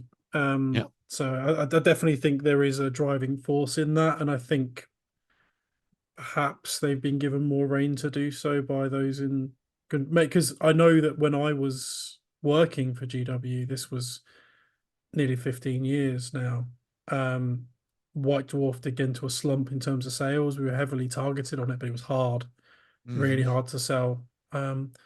We were targeted on doing a lot of like the direct debit subscriptions where you'd get like money off and things like that just to get some KPIs through the door. But you knew people would just cancel them and they'd never do Yeah, the full. Um, so it yeah. was quite I think of some difficult, parallels. and we got them all for free, and we didn't really read them very much. And I'll be honest with you, I didn't particularly enjoy them. Back then, that was around, yeah, it was before weekly and stuff came after I'd gone. Yeah, Um, but it was definitely heading towards what people could consider the bad old days when it felt more like a catalog. yeah. Well, Um, I I wonder if mean, there's a couple of things that, I mean, thinking back to the change. So if I think weekly, we still got fantasy then, haven't we? And I think so. A couple of the big changes, yes, weekly killed it, and then once fantasy was gone, there's a third of the magazine each month that I would be buying it for. There's not there. yeah. So that's the first really clear reason why maybe it's not something that's going to attract me anymore. When they took And the back, they took Middle Earth out, obviously, because Middle Earth died around the similar time. yes, you'd have lots of Because the middle. Hobbit There's was a a lot of the. non-starter. I think some of the weekly ones are Hobbit era Mm, releases as well. There was a big Goblin Town board and game around the launch of the Hobbit. And I think Adam Troke was, I can't remember who was in the battle report. It's a brilliant battle report, actually. I'm yeah, sure it's in a weekly. So, it was in the Best of White Dwarf. yes. And I think yeah, it is. And I think that's from a weekly issue. So there were good articles in it, but again, the format. Yeah. And I wonder if the other thing that's happened is the rise of community and what it Mm, does. I wonder if that, as a marketing device, I wonder if that's freed up the magazine just to be a magazine again. So there's less drive on what we're trying to sell. yeah. We could just make articles that are in those games and that'll do the job. But yes, it's going to be about the things that Well, have been released in the general area. Of course it was, but it's always been that. I think Legiones Imperialis is actually a really good example of that because obviously this went to print however many months ago, Yeah. but then Legions was delayed, It was so they pushed had to back, wasn't it? announce a load of models because they were in that battle Magazine. report. Yeah. Yeah. So That's I why I don't think we were guess going to see anything for the old world for a couple of months yet. it used to be Thinking 6 months. I think it was roughly written out, I like in think terms of it was advance. supposed to be That was what was September, always wasn't it? bandied about. Legions wasn't Legion supposed to be September, and then it was August, November September time. Yeah, or end of that August. was So it's September, what October, people November. talked So about. 3 months, I reckon. So I reckon we could have something around April for Old World, maybe. You'd certainly Um, hope so. Um, but you never know. You might get it a bit sooner because hmm. We don't know they if may have Old World was hedged. pushed back. We don't know if that was pushed back, do we? No, that's it. Although the smart And money would suggest that they did because they had to move Legion back, and they're both specialist games, so maybe. yeah, Again, that's who neither knows? here nor there. We got them both now, so hooray! Yeah, it's it. But what might blow people's minds? I mean, there'll be a lot of people who probably watch this because of the age demographic you've got who are not surprised by this, but some people might be. You used to be able to order bits Yeah, of the brand new models. It was incredible. mental. Look at all those SKUs. I know. And And as they if just to rub it in my face, insult to injury. Here's all the new vampire count stuff. amazing, amazing. Really But good battle report in here it as was well just for that. bins of white metal mostly then, wasn't it? To be honest with you. Yeah, A skew was a bit different from almost a still, pre-packed box or something. But I think yes. I think yeah, we're not suggesting people should go out and buy White Dwarf, by the way, buy it if you know, this isn't one of those review, you know, the game's great, go and buy it. It was more just the kind of is the magazine as good as it used to be? And I think right now, actually, if we're being fair to it, it's just the same as it was when I was a teen, and I loved it. It's just that I just don't play the games that are covered in it that much at the moment. And it goes to show that when Legions is in it and when Old World's in it, I will go and buy that issue. If Old World was in it every month, if it was a quarter, this is not going to be. If Old World was in it every month, then I'd probably be tempted to buy it every month, especially as like campaigns and Battle of Four Gamers and all that kind of stuff. I think they have that kind of stuff for 40k, so it's there. It's just that it's not games I play. The minis in there, because that's how they got me to sub again. I subbed, so I'd make sure I got the issue when my models were in it. I don't think my minis are going to end up in there, but you never know. Never know. But yeah, I think we've probably done that. Well, we've probably covered it, to be honest with you. It's not the longest discussion ever, which is probably good because we had quite a long discussion at the top end of the show about something else. But I pop in the notes below what your favourite issue of White Dwarf yeah, I love to know what first people's issues or eras. This wasn't my first, but it is my favourite. Absolutely, I don't think I could choose a favourite issue. I was thinking about that. In the 160s, I think. I can't remember exactly which issue it was. It was in the 160s was my first. So I am so not horrendously far behind me. No, about 3 or 4 years. In the context of now, still a long time ago. Well, I mean, it's one thing to look at the difference on. I mean, how much is it now? $6.99. I think I paid for this the other day. This was $3.50. Okay, but you are getting. I mean, it's physically bigger the new one, and you get card in it and stuff. $1.95. Wow. I mean, it wasn't the first one about 70p or something. The very first White Dwarf. I haven't got the very first one. I think my earliest is in the 20s or 30s. Yeah, there weren't a lot. They're about a quid. Yeah, 50p. I don't want to say 50p or something, but maybe not. But yeah, well, I probably should have used one of those as examples. But I suppose once it wasn't all GW though. It was full of D&D. No, once it became GW only. It's there was probably two distinct areas before the ones like the first one I showed, sort of your non-GW eras, your role play era, and then there was that era that kind of led up to Robin Jews probably, which really kind of modernized. That reminds me of something that we should probably remark upon. Brian Ansell pass. Yes, it was very sad, very sad, and it was.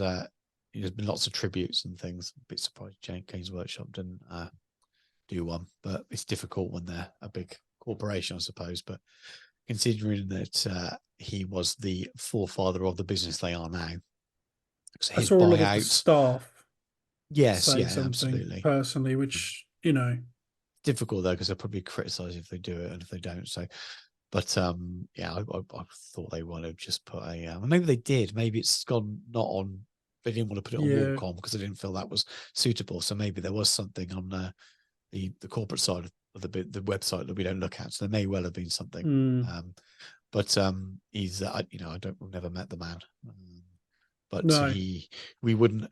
But obviously Jackson and Livingstone were the forefathers of Games Workshop. But he was Citadel and the Games Workshop that became once Citadel essentially took over Games Workshop when he bought out the business, and that the Games Workshop we love or don't love now, we know now, was born from his business. Warhammer exists because he asked Rick to write some rules to help sell some fantasy miniatures. I mean, it was his idea that people might want to collect more than one of a particular thing. It's not just for role play. They might want to collect them and make them into armies and play games with them. That was his vision, and that is what is still Games Workshop's vision now. And most other games companies in the world, he kind of booted the door open for the mass miniature game system. That's him. And without Games Workshop, without his vision of fantasy gaming, then Warlord games doesn't exist today. I'm not saying I'm not saying wargaming wouldn't exist, of course it would, but who knows what it would look like. Would it be a lot smaller, with a lot more cottage industries and things? Possibly. Maybe it wouldn't have survived in the same way. And I I know there are think a it lot would of still be very historical much companies. those Well, dusty old you could halls. also argue someone else might have come along and done it, and you just Yeah. don't know, do you? But everything seems to have sort of fed from that business model in one way or another. So I think hugely seminal, really, the most important figure that we're sitting here doing this today. So yeah, very sad, and not really of an age. So No, very sad. our condolences and sympathies with his friends and family. Yeah, I suppose a nice thing to end on, but I'm glad you reminded me. But Yeah, I'm glad you reminded me. But have you got anything you would like to add before we let these people go for another probably close to 3-hour epic, or whatever this is going to end up being? Obviously, thanks for hanging out with us. Thanks for getting involved. Everyone who comments, everyone who encourages us, everyone who interacts on Stu's a Discord channel. Obviously, go join that. It's good fun. I do dip my head in as often as I can. I'm really terrible with Discord. I don't read it very often. I'm awful with it. And also once again, just a reminder, the event that's going on over in Earthlingburg on the 8th and 9th of June. If you can't come play Middle Earth anymore, because hopefully sold out, then please do pop along, play something else. The guys don't really mind too much if people pop in and have a look. Obviously, we'll be about. So yeah. Absolutely. I mean, come in and just pop in and say hello, which would be cool. But yeah, buy his tickets, sell his event out. In terms of things to add, I've thought of something I didn't mention earlier, so I'm going to bring it up now. Going back to the Warhammer release. So in those boxes, those starter boxes, you get dice, don't you? So you get a scatter dice. You don't get an artillery dice. And there was all that rumor around, they're getting rid of the artillery dice from the game. But it's not gone from the game.